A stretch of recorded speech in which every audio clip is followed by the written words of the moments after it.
been 1 month since these attacks shook the nation. Walk us through what has been your experience as a Muslim living in the country and those around you in what we've seen recently. Well, I think there is two kind of experience, of course. When you're motivated and you want to do something in the public life, then you have another vision because you're more into interfaith. For example, Ahmadiyya Muslim community, after this Paris attack, went to a church and prayed with Christian for the victims of Paris. And if you are not active in public life and you're living your life randomly here in Paris, of course, a few days after the attack, some people were facing weird looks and they were thinking that what is happening is we are not concerned by this, you know.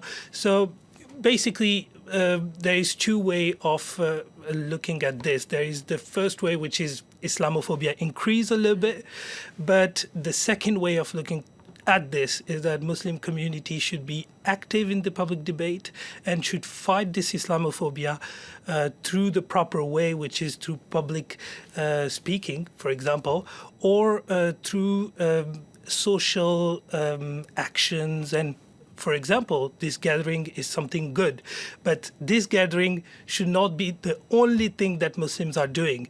They should after come into the social life and do more event. Again, for example, because I'm talking here for Ahmadiyya Muslim community, we'll launch some videos and some trend, which is Touche pas mon Islam, don't touch to my Islam, and which is a series of video who are being made by two friends of mine, Wajahat Chaudhry and Fatih Kadiri.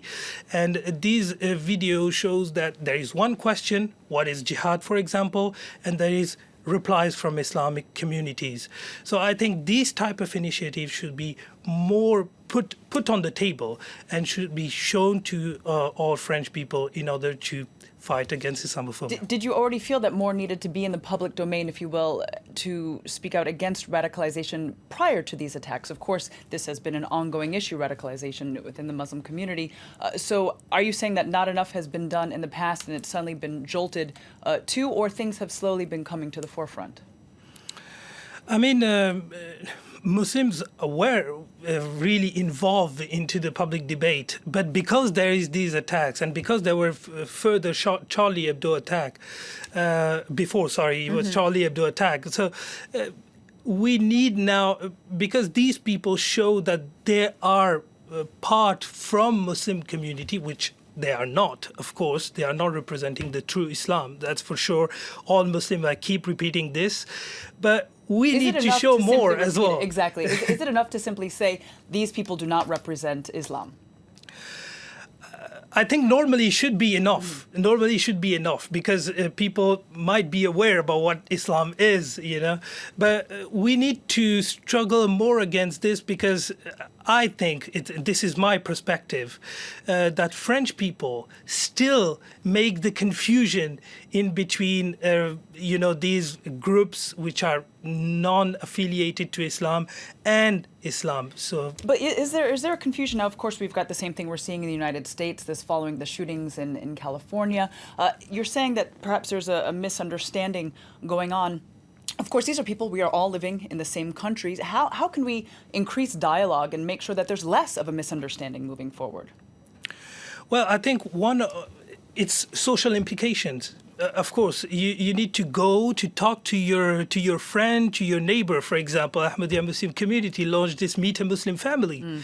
So we invited people to our home to tell them, to talk to them. We need to talk with each other. So interfaith actions, people who are talking to each other, or for example, a conference on the Quran. We will do the next coming week a conference on the Holy Quran, which will explain if the Holy Quran is a violent book or not. So this kind of initiative needs to be come in the public debate in order to show another message and the truthful message of Islam. All right. Well, thank you very much for coming in, Asif Arif, with your perspective on this. We do appreciate it. Thank you.